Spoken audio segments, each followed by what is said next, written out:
Hey, welcome back. BTTN BDE presentation, best damn evaluations on the best damn evaluator, bar none. We're gonna do another position ranking for the 2025 NFL Draft. That's coming up here in like a month, 31 days, 30 days. It's right around the corner. I'm gonna do a position group that I think is a little undervalued. I think it's actually pretty good. A lot of these dudes have been falling in the draft for whatever reason. Offensive tackle. Um, I'm not doing an interior offensive line one because a lot of these dudes could be both. Some of them are being claimed to be guard and tackle, like Will Campbell, Jonas Savanea, Kelvin Banks, even Gray Zabel. I don't know if I got Donovan Jackson on here. I do think Donovan Jackson can play tackle. I'll get into that more. Um, Now Tyler Booker, I think I have as a first round talent or borderline late first round pick maybe. Um, my first round talents I guess are 94 to 94 and above. Yeah, 97 plus is S tier, 94 to 96 is A tier, and 94 and above is a first round talent. Um, Anyways, we're talking about, let's get into it. I got the overlay kind of in the way. Let's get rid of that. So we got Armin Mimbu, number one. I do have Donovan Jackson. He's a 93 overall, just outside of first round talent. I got four 93s. 1, 2, 3, 4 93s. That's because I don't know who's going to be a guard or a tackle, but just from traits and production and film and just who I like, they're all kind of 93s. Versatility, what have you. Gray Zabel dominating the Senior Bowl, playing every position basically. Right tackle, left tackle, did it in his college career too. Left, right guard, played all over the offensive line. He did it at the Senior Bowl, tested pretty well. He dominated the Senior Bowl. I have no doubt you can basically plug and play him at either guard position. He'd be good. The arms are a little short, so maybe he won't make it a tackle. Supposedly there's a lot of data that says players with shorter than 33-inch arms or whatever don't typically make it at tackle or don't even really get a shot. Now, if you don't even get a shot, then there's really no data to say that they don't make it. You're just not giving them a chance. But so Will Campbell measuring at 32 and 5/8.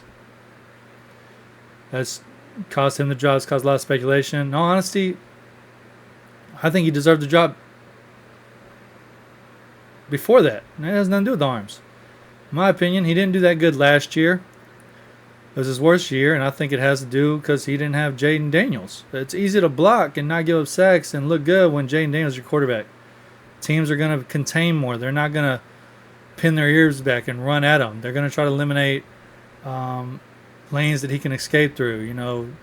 Eliminate his evasive ability or mobility, his ability to extend the pocket or scramble outside of it or up into it. Also, he's going to fucking Houdini his way out of sacks. You're not going to give up sacks when Jaden Daniels is your quarterback. So I think he was boosted his first 2 years, honestly. For me, Kelvin Banks was always my number one. Now after the combine, they're kind of tied. I got Mimbu number one. 31 on the bench, 332 pounds, running a 4.9 140, and the film, the length, it all matches up. His offense was a little easier. They didn't really throw the ball downfield a lot. I just did a video on Luther Burden where I talked shit about him and his situation. Everyone's complaining about his situation and how his situation wasn't that bad, but their style of offense was a little weird with a lot of screens, a lot of manufactured passes, a lot of shit close to line of scrimmage, and there's not a lot of holding the ball. And also, when you run that type of offense, that's going to make the defense a little hesitant to pin their ears back. They're going to watch the RPO. They're going to watch the motion. They're going to pay attention to all the movement. and all the things that could be going on. There was a lot of screens, which he showed the ability to get out and open field and involved in screens and block downfield and get to the second level. I mean, Mimbu is worthy of being the number one offensive tackle in his class. And that's why I did it. It was hard because I do think Kelvin Banks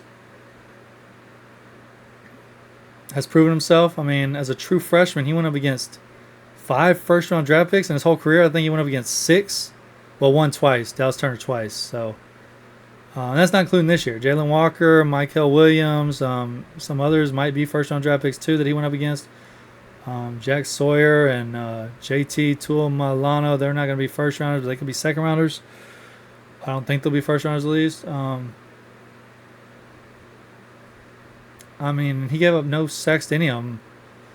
Although he did give up a sack to Jalen Walker, I think, in the Georgia game. And that's the championship. He didn't give up any. And sure, he looked vulnerable. It was bend but don't break. That's also Quinn Ewers, though. He's a statue in the pocket. He doesn't have good pocket awareness.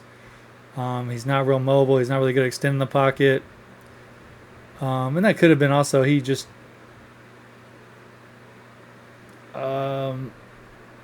took Kelvin Banks for granted, maybe. I mean, when you got a left tackle that's dominating and that's solid, he feels pretty safe, I guess. And rightfully so, because Kelvin Banks got, 4 sacks his whole career? He started, I don't know how, 50-something games? He had 4 sacks, and he went up against possibly 10 first-round draft picks? Like, no one's more tested or more proven, especially as a pass blocker, than Kelvin Banks. He didn't test that great, sadly, at the combine.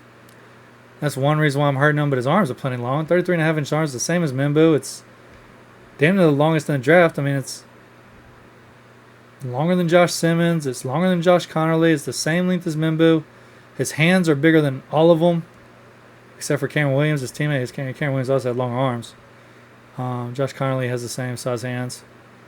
His top end speed was 19.89 miles an hour, faster than Connerly.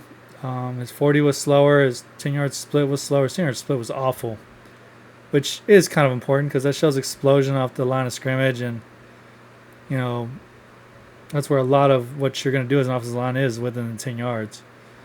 His 20-yard shuttle wasn't great either, but it wasn't the slow. I mean, he measured the same as Jonah Savanea. He was faster than Ursary.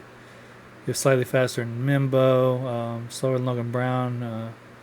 Logan Brown could be a sleeper, honestly. I like Logan Brown. Long-ass arms, almost 34-inch arms, 10-inch hands. Didn't run the fastest, 26 reps on the bench. Same as Gray Zabel and Iowa State. That's who's that? Jalen Travis.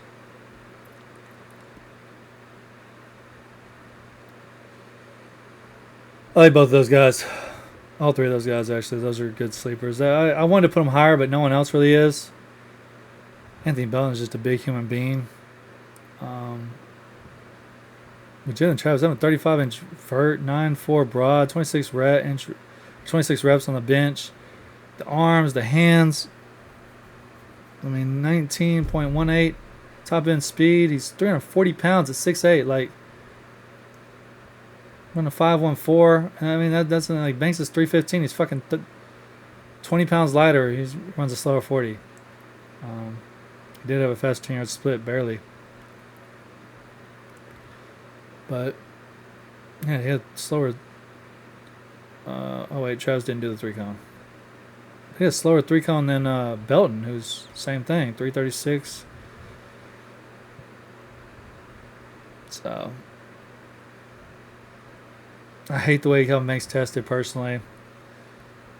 I know he's good and he's proven, and I feel like he's going to be fine. Also, I mean, look at his age. Of course, I mean, they're all young. Mimbu, Connerly, even Savanea, Campbell. I mean, they're all around that 21 age. Emory Jones, too, 21. I think Jalen Travis is a little older. I think all these dudes are a little bit older. I know Ursary is. He's like a 5th-year senior or grad transfer or something. Carson Vincent, I think, was 4 years at Alabama State. Jalen Travis, I think, was 4 years and transferred. Anthony Belton might have been 4 years at NC State. Wyatt Millam was a fifth-year guy, I guess. Anyways, yeah, I got 21 guys with an 84 or higher, so that's that's a fucking. So I got 21 guys being drafted in the first 5 rounds at least. There's a gap though. After 84, I think it goes to 81. Like there's a huge tier gap or like grade gap after 21. So that was also another reason. Here, I'll be able to tell you right here actually.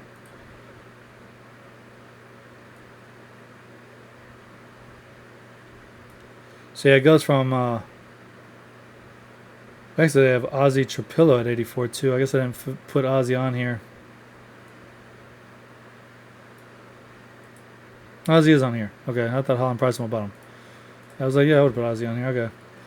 So Ozzy Trapillo, then it goes Chase Lund at 22, and he's an 82 overall. We have two 82s, Chase Lund and John Williams. Then it goes Jack Nelson, 81. Xavier Trustin, 81. Then Jalen Rivers at 80. And Trey Weedig of Indiana, 79. Been following a lot of these dudes since recruiting. That's how I know Jack Nelson and Trey Weedig. They were borderline 5-star recruits. They were top recruits. Jalen Rivers, I think, was 2 kind of. Obviously, the top guys, Kel Manx, Will Campbell, Josh Connerly, were all top recruits. Donovan Jackson, too. Donovan Jackson's from Texas and went to Ohio State, so that was annoying. Big UT fan. I can't stand the talent leaving the state. Ohio State's been getting a lot of them. Jackson Smith and Jigba and Devin Sanchez and shit, they got Quinn Ewers originally there for a second. Back to the offensive lineman.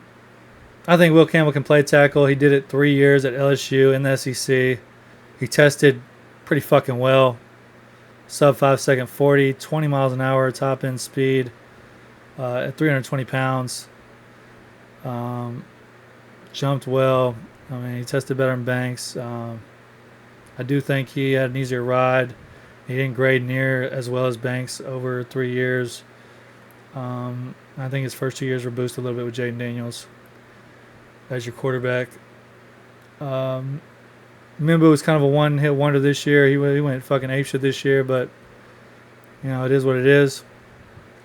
He did start a lot though, and he tested he's just a fucking athletic freak, and with the production and the grades, he's definitely a good run blocker. He shows athletically and with the length that he can be a great pass blocker, and he shows a little bit on film, although there's not a lot of opportunity to really show it on film because there's not a lot of 5-step drops and a lot of legit passing plays from Missouri where they're holding the ball and really trying to attack downfield, and where Mimbu's asked to really hold his block and contain or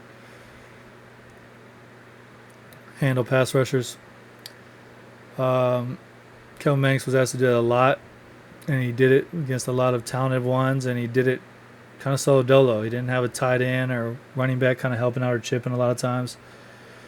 He was isolated out there all alone.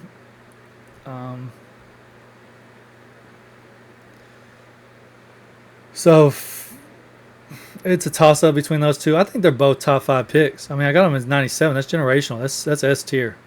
And Will Campbell's just missing S tier. Like, I think this tackle class, I love Connerly, Savanea, Jackson, and Zabel. And then Ursary and Simmons are both good. And Ken Williams has insane length and traits. And, he's green. He's got a lot of growth that he can do. But I feel like he's got the talent to do it. He's got the athleticism, too.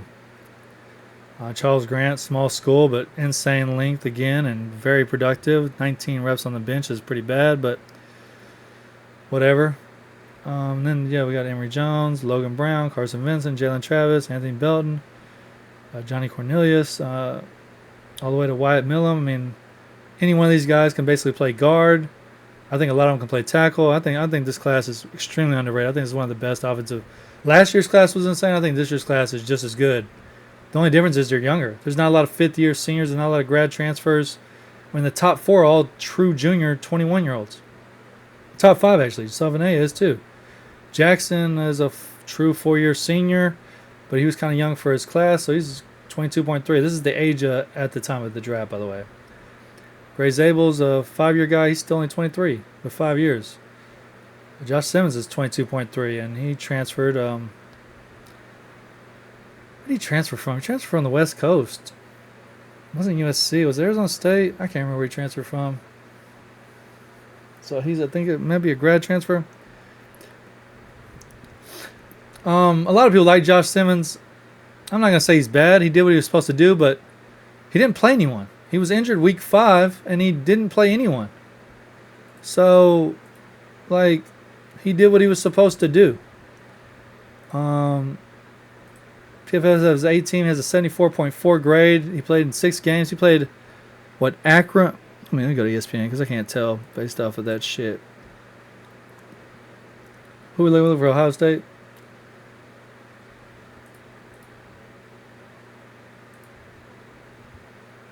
Game log. So he played against Akron, Western Michigan, Marshall, Michigan State, Iowa, and Oregon. That's what it was. Mike Green he went up against. He went up against Mike Green, but he didn't. He only had 3 reps against Mike Green. I think another video said it was a dual Carter. I couldn't remember what name. I thought he played Penn State. But I knew Ohio State and Penn State didn't play each other that early in the season. I should have thought. I just couldn't remember what end he went up against. It was first round caliber. But yeah, Mike Green's the only end that's only NFL talent he went up against, and he had 3 reps against Mike Green. Why are these locked?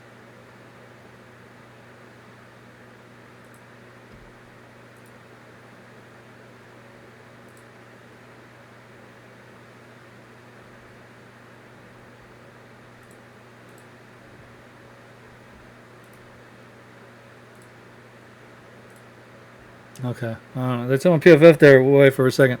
Got it back.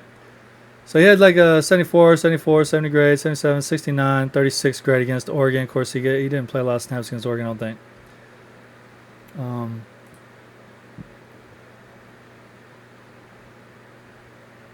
San Diego State. He redshirted his first year with the Aztecs and started every game at right tackle the following season. He then transferred to Ohio State, where he flipped to the left side.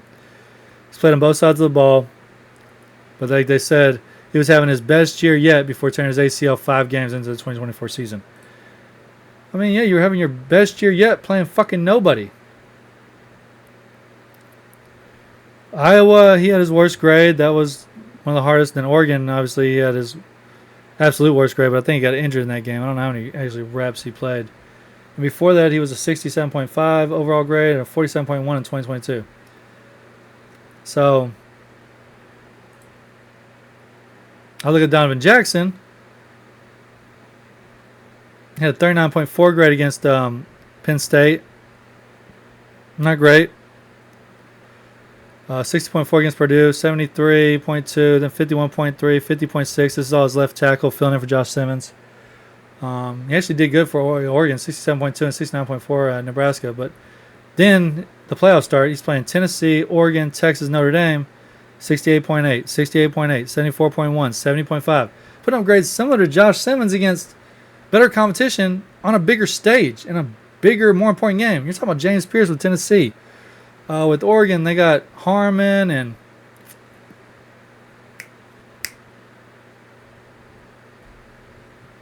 who the fuck is that other tackle defense? Anyways, they got Mateo Ugalele or whatever. I can't say his name, but it's DJ's fucking younger brother. Who's the damn defensive lineman? I already said Harmon. He must be an edge because he's big. Jordan Birch, duh. So he's going up against them in the Oregon game. UT's got Barron Sorrell. He's got Colin Simmons, who's a really good true freshman. I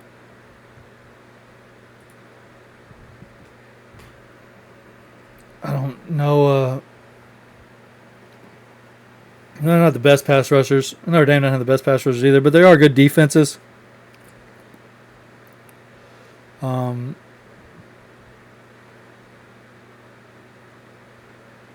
And Ohio State had a bad game against Michigan. I mean, yeah, he rated bad, but they all rated bad. His true pass set pass grade was a 46.5, not the best. Josh Simmons had an 82.2. But I mean, I look at the competition again: Akron, Western Michigan, Marshall, but not Mike Green really. Michigan State, who doesn't have great defense or pass rush anymore, and then Iowa and Oregon, where he was just mediocre. So yeah, he looked good on those films or in the film against those teams. I didn't watch all those games. I watched some of them. But honestly, when I was watching, I was like, man, this is nothing. Like, he's doing what he should do. I mean, this doesn't tell me anything about what he's capable of because he's not who he's going up against. I wish I saw him against Mike Green a lot more, but sadly I didn't. So yeah, I don't have him as high as other people. People love him. Some people have him as the number one tackle. He probably shouldn't be this low, but I really like Savanea and Donovan Jackson and Gray Zabel. And Ursary, I think, is safe. He's played a lot of different positions. I think he's played all over the offensive line. He's got a lot of experience. He's got length. He's got athleticism.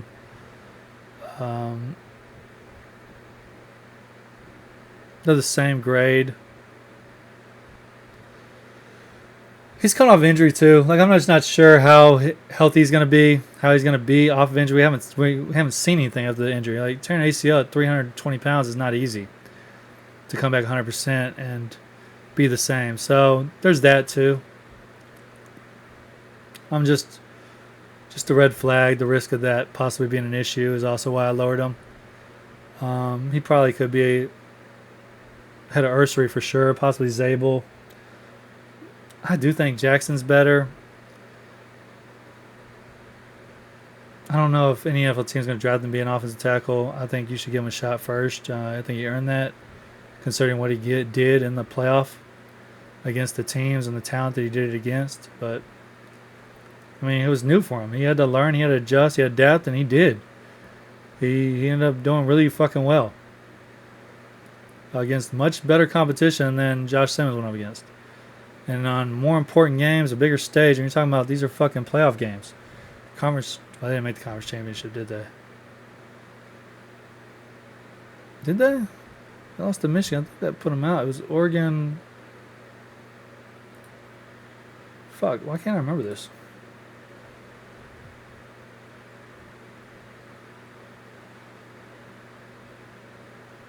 Was it Oregon and Penn State that played in the Big 12 championship? Damn, I cannot remember.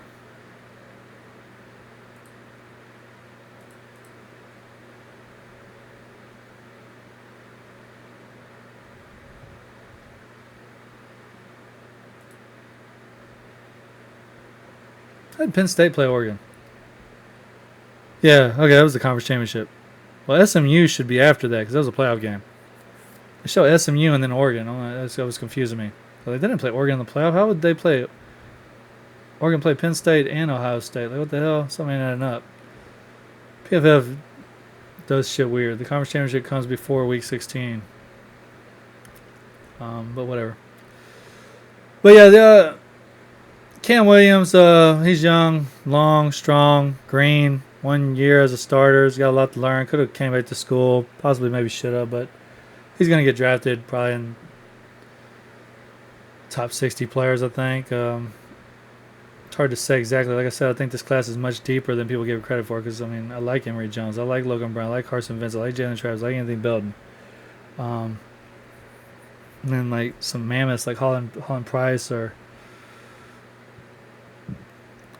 Anthony, they just say Anthony Belton. Holland Price is just a fucking mammoth. I mean, 88 and a quarter inch, 36-inch arms. I mean, 341 pounds. He probably is not an easy individual to move. If he's got some athleticism, functional athleticism, and it's not just fat, it's good strong weight. He's got some fucking strength. I like him a lot. He didn't test, sadly, so we don't really know. I'm not sure if he worked out at his pro day. Haven't watched a lot of film on him either, but think he was at the Senior Bowl, or I think I did see him in practices, either at the Aloha or Senior Bowl or Blue Gray. I don't know all the All Star games they have anymore. But I was watching all the practices. I can't remember, but I feel like I saw him in some of the practices, and he didn't look that bad. But he was at one of the weaker ones, I think. So the competition wasn't the best. He wasn't in the Senior Bowl, I don't think.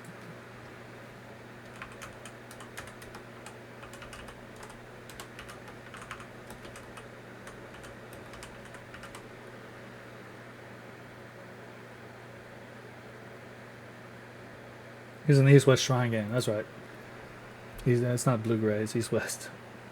Blue Gray game. Did it used to be called the Blue Gray? I don't know. I feel like the Blue Gray game used to be one. I'm old. Can't keep up with everything. But the Shrine Bowl's been around for a minute.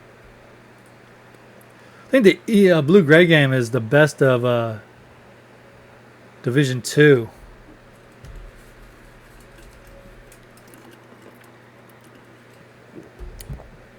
Yeah, like FCS teams are like historical black colleges, the HBCs, Sunbelt Conference, maybe MAC and stuff used to be in that, but now MAC is more Division One. It was like Division One AA or something. Is what the blue, and I guess like Division 2, 3, FCS, whatever. Maybe junior college, or I don't know about junior college, but yeah, I don't know if they still have the Blue Gray game. But this is how I rank them right now. I'm not gonna go super in depth in this video because there's only so much you can say about them. As prospects, without watching a ton of film on them, because I don't have like all 22 film where I can just pinpoint these. I mean, in broadcast you can see them kind of, but it's easier seeing it from the end zone view, or seeing it from all 22 where you can keep them in focus all the way through. I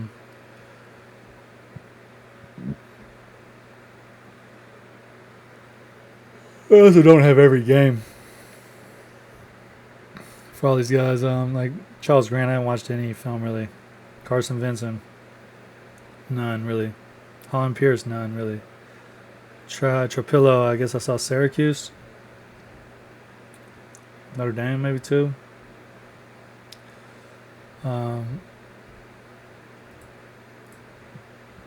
They played Notre Dame, right?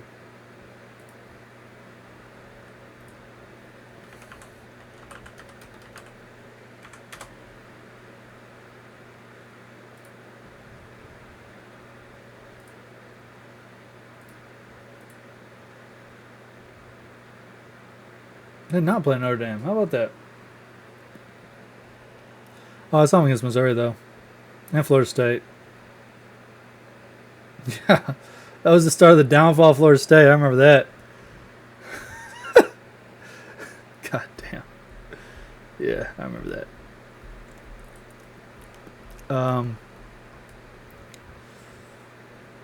But yeah. Grace Abel didn't see a lot of North Dakota State, sadly. I did see him at the Senior Bowl, though, dominating. That's where I saw a lot of these guys, and I read a lot of reports. I've read a lot of synopsis, and I've been following some of them since like they were recruits and all through their college careers, like true freshmen and shit, like Will Campbell and Kelvin Banks being 3-year starters for very big programs at left tackle, which is unheard of. Performing the way that they did too. Donovan Jackson, I think was a 4-year starter at Ohio State. 3 and 5 games at guard. And moving the tackle.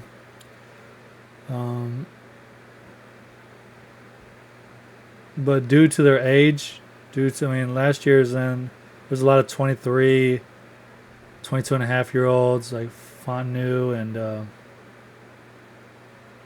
but Mims was a true junior, All was a true junior, but all the others were older.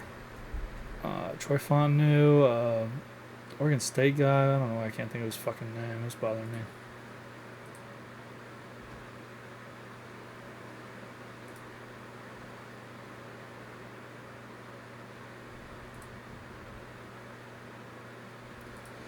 I get annoyed when I can't think of shit.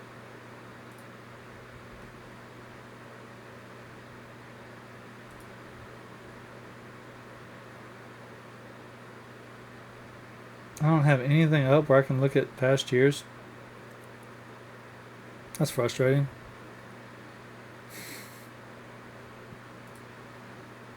Wait, is that the NFL? Let's go to the NFL one.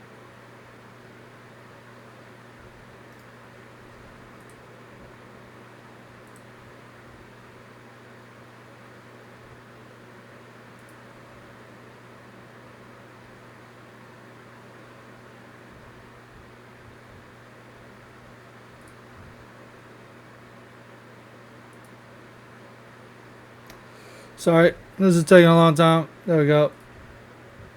I wish I could just remember draft picks sometimes. I led like the tackle class last year too.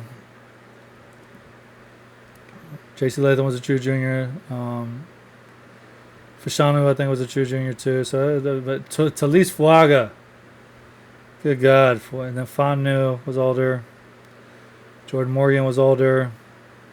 Tyler Guyton, was he a true junior? I feel like he might have been. Yeah, Barton, who I think was. Fuck, I cannot remember.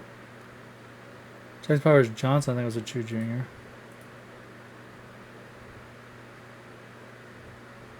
Richard Paul, I think, was a senior. 4-year guy. Blake Fisher, I think, was a true junior.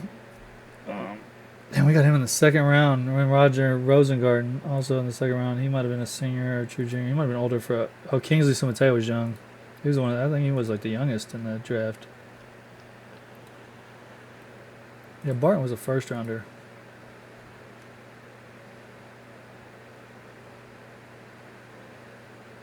They call him a center. Excuse me. So. Last year's class was fucking ridiculous.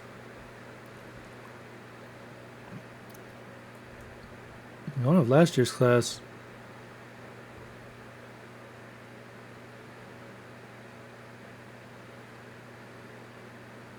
Next measured very similar to Tyler Guyton. He was a 4-year guy. Okay, I thought so.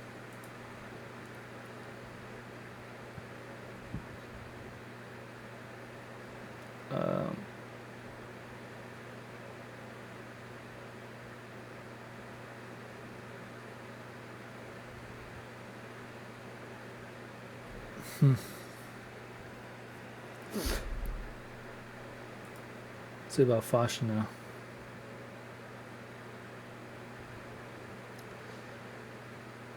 He had 34-inch arms, 8.5-inch hands, small hands, 1.7, 17-yard split, 5.11, 40-yard dash. I mean, yeah, I don't think Banks tested that bad. Oh, he was a 4-year guy too, apparently. He redshirted 2020, so yeah, he was older too. All these dudes were older. Joe Alt was a true junior though, right? I think Amarius Mims was too. Yeah, Alt was. J.C. Latham was too.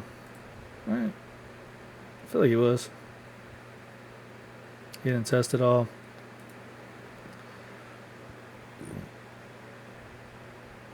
Now, this was a deep draft for offense, for wide receiver, for offensive lineman. And all these dudes went in the first. And from a production standpoint, from measurables and stuff, of course, Mims is a fucking freak. 6'8", 340, 36 and a 1/8-inch arms, 11.25-inch hands, 5.07 40-yard dash, 1.7 18-yard split. Didn't jump well, but it's understandable considering how big he is, and he was a true junior. Mims is an absolute fucking... But he also got reached on. He probably wasn't deserving of being drafted that high except because of those numbers.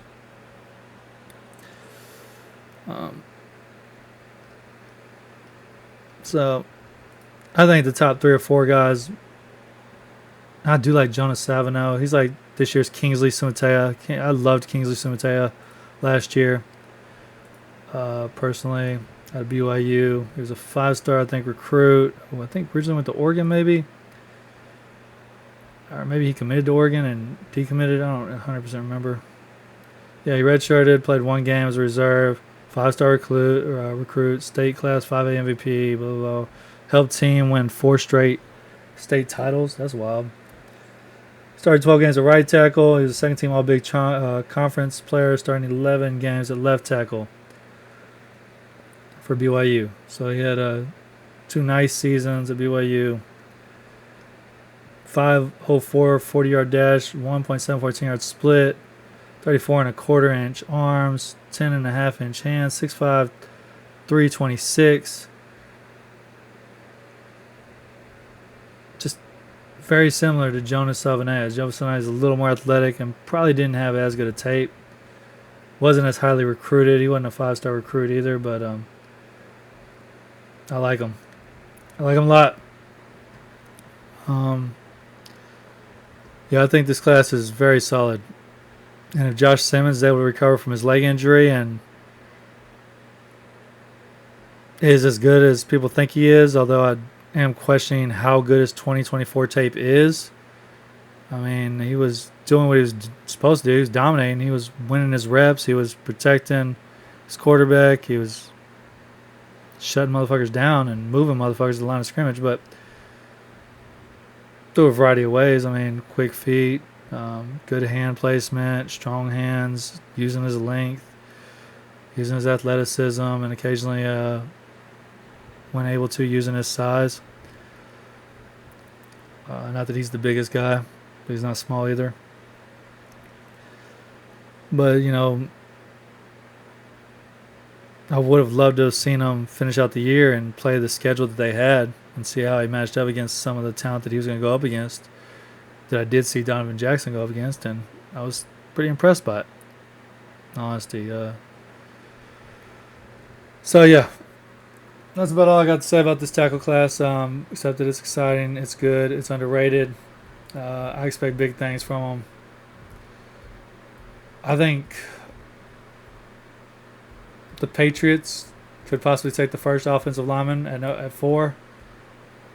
I don't think the Jags or Raiders are going offensive line at 5 and 6. Who's 7? Jets. Some people had Jets going offensive line. I could see it, although they've done it so many times in the past. They just did it last year with Fashanu. Some people say you do it until you find it or you get it right. I don't know. I think eventually you got to trust the process, trust your evaluation, and at least allow the asset to mature and develop. But they have other holes than one tackle spot. Fashanu typically played right tackle, I believe. I'm not 100% sure, but so they might be looking for a left tackle. Maybe they're not sure he can move to left tackle. I don't know.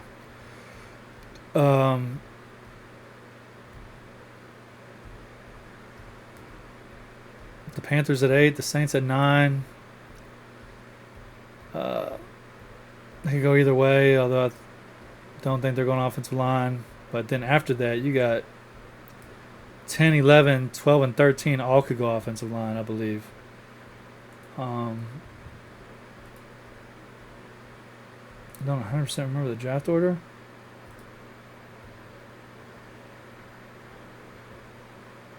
It's Bears, 49ers. I got the Broncos trading up with the Cowboys are 12, that's right. And then the Dolphins at 13. All of them need offensive linemen. There could be, every one of those teams could go offensive linemen. Cowboys were really good when they had a dominant offensive line. They've all gotten injured or cost too much or moved on. So it's time to kind of replenish, and I think there's a very good chance they do that. The Dolphins, same thing. You got to protect Tua. They want to run the ball. They weren't able to run the ball last year. You've got to be able to move the line of scrimmage or dominate the point of attack. A good offensive line can make it 1st and 8. If you have an offensive line that can really move the line of scrimmage, they can move defenders, they can move bodies, they can just push motherfuckers, kind of like the Eagles, it's a huge advantage. It allows you to do whatever you want to do on the offensive side of the ball. And like I said, a good offensive line can make it 1st and 8. Like you start with a 2 yard advantage, kind of. The line of scrimmage is moved 2 yards in your favor if you're able to do that. On the flip side, bad one are going against a very strong defensive line or a dominant defensive line compared to your offensive line. They can make it 1st and 12. They can basically shut down the run, and you're basically starting every drive. It's 2nd and 10, 2nd and 11, 2nd and 9.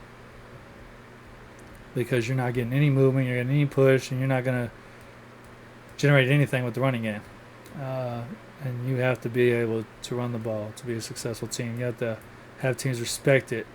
You have to make teams,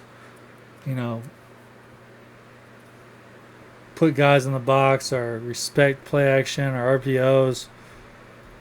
And yeah, you got to be able to protect your quarterback too. So because of that, I think 6 tackles might go in the first round, with like 7 or 8 offensive linemen. Tyler Booker being one of those linemen.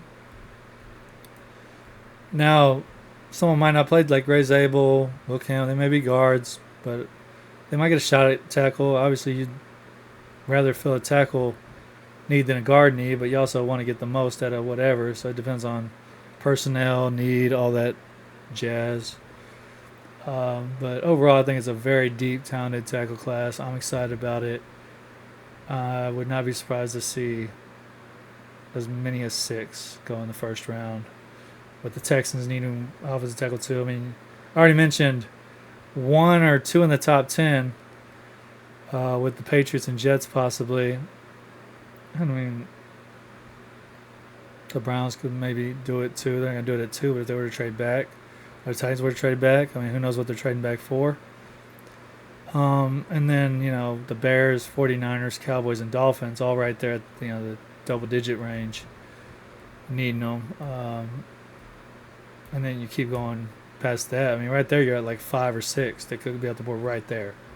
Now it's unlikely that they all go tackle, especially those 4 back-to-back-to-back, 10, 11, 12, and 13. But the Texans almost definitely are going offensive tackle. They very well might trade up to get the one of their choice. I'm seeing a lot of mocks where Kelvin Banks is falling to them. Fucking yes, please. If the NFL lets Kelvin Banks fall to the fucking Texans, that's malpractice. That's incompetence. Like, and what a fucking situation to be in for the Texans. I mean, you basically let Tunsil go for not the best return. You're in desperate need of offensive line help. More so after the Tunsil trade. But you already needed it before then. Now you just need a left tackle now too. But you needed both guards and possibly a center and a right tackle maybe. Depending on what you were going to do with I can't think of his fucking name. The guy that we drafted in the first. I'm fucking tired, I guess. I can't think of fucking names at all. Tyler something, I think. Whatever the fuck his name is. He couldn't play tackle. He was injured a little bit last year. Good God. It sucks. Not be able to think of fucking names. Because we got Juice Scruggs, and we just got rid of Keon Green, who was a busted fucking first round pick. And I don't know. Titus Howard. God, I did that before I actually Googled. I Googled Texans just then. I kept thinking Tyler. Tyler was still on mine. No, it's like Titus. Just finally clicked. Titus Howard. Playing guard. We need to address the offensive line 2 or 3 times in this draft. And I'm a pro of just going for tackles. I mean, most tackles can play guard. But just go for the tackle just to see.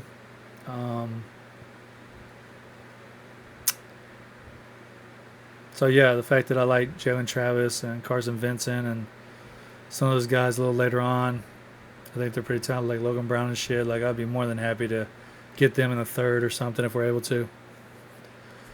4th or 5th even. I mean, that'd be fucking badass. I think we're going to be...